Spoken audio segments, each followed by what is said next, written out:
नमस्कार, आप देख रहे हैं न्यूज़ पीटीएस टीवी और मैं हूं प्रदीप सेक्रियाल।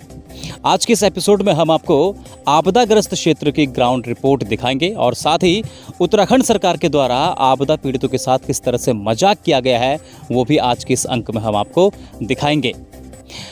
उत्तराखंड सरकार के द्वारा जो यहाँ के आपदा पीड़ित लोग हैं, जो अपना सब कुछ खो चुके हैं, उनके पास रहने के लिए घर नहीं है, उनके पास ज़मीनें नहीं हैं, उन्हें आर्थिक सहायता के तौर पर लगभग 1 लाख रुपए दिया गया है। और ज़रा सोचिए, उस 1 लाख रुपए में ये आपदा पीड़ित किस तरह से ज़मीनें जो खरीदेंगे या फिर घर बनाएंगे या फिर अपना गुजर बसर किस तरह से उस 1 लाख रुपए में इनके द्वारा किया जाएगा, ये एक बहुत बड़ा सवाल है। और यह सवाल हर एक आपदा पीड़ित उत्तराखंड सरकार से पूछ रहा है। आज जब हम ग्राउंड रिपोर्ट के लिए इन लोगों के पास गए, आपदा पीड़ितों के पास गए, इनसे हम लोगों ने बातचीत की और इनके हालात को जब आज हमने समझा, इनके हालात को हमने देखा कि किस तरह से ये अपना जीवन यहाँ पर यापन कर रहे हैं, तो ये सब देखने के बाद आज हमें भी यह कहना पड़ रहा है कि वाकई उत्तराखंड सरकार के द्वारा इनके साथ भद्दा मजाक किया गया है। आइए देखते हैं हमारी ये एक खास रिपोर्ट। कुछ नहीं है हमारा, ना तो खेत है। हम तो कितनी गाय पाल के और भैंस पाल के कितनी मेहनती आदमी थी, आजकल ऐसी डूबी है, कुल ये आंसू आती है, क्या करते हो, ऐसी ही होती है। जी हाँ, ऐसी ही होती है। जब कुदरत अपना कहर बरपाए और सुध लेने वाला कोई नहीं हो तो सिर्फ आंसू और आंसुओं का ही सहारा। आपदा में अपना सब कुछ खो बैठे इन आपदा पीड़ितों के पास अपना घर है और न ही घर बनाने के लिए ज़मीन। ऐसे में जनता की सेवा के लिए चुनी गई सरकार ही इस दर्द को न समझें तो फिर इन आपदा पीड़ितों का भविष्य सिर्फ भगवान भरोसे ही रह जाता है। लाखों का नुकसान झेल चुके इन आपदा पीड़ितों के सामने गंभीर समस्या यह पैदा हो गई है कि सरकार द्वारा दिया गया मात्र 1,19,00,000 रुपये में ये आपदा पीड़ित कहाँ से ज़मीन खरीदेंगे, कैसे घर बनाएंगे और कैसे जीवन यापन करेंगे। कुछ आपदा पीड़ितों को तो यह राशि भी नहीं मिली है। सरकार के इस रवैये से ये पीड़ित बेहद निराश हो चुके हैं। पूरा ख़त्म हो गया, सब बर्बाद, कोई चीज़ ही नहीं बचा।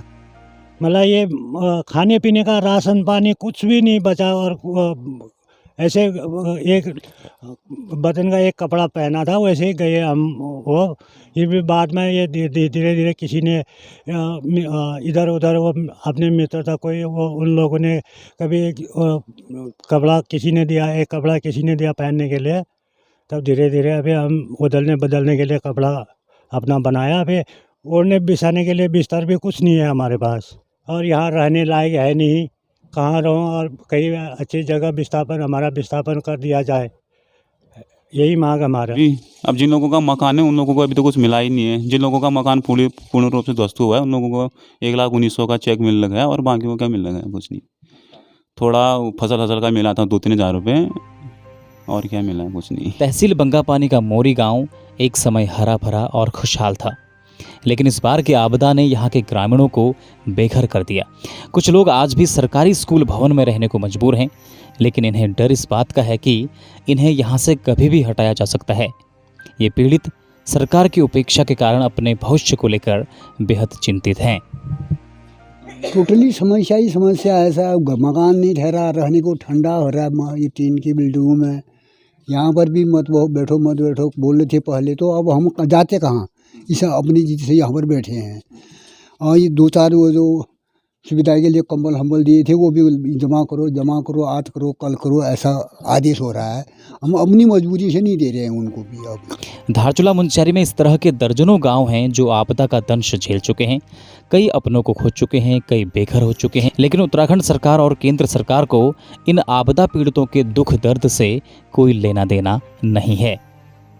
मोदी जी बोल रहे थे अच्छा दिन आएंगे, बनाएंगे, घर बना देंगे, ये करेंगे, सो करेंगे बोल रही थी। मोदी जी ने भी हमको धोखा ही दी दिया। Bureau report, news PTH TV. खबरों में बने रहने के लिए न्यूज़ पीटीएस टीवी को सब्सक्राइब करें और बेल आइकन दबाएं, और साथ ही फेसबुक पर न्यूज़ पीटीएस टीवी पेज को लाइक या फॉलो करें।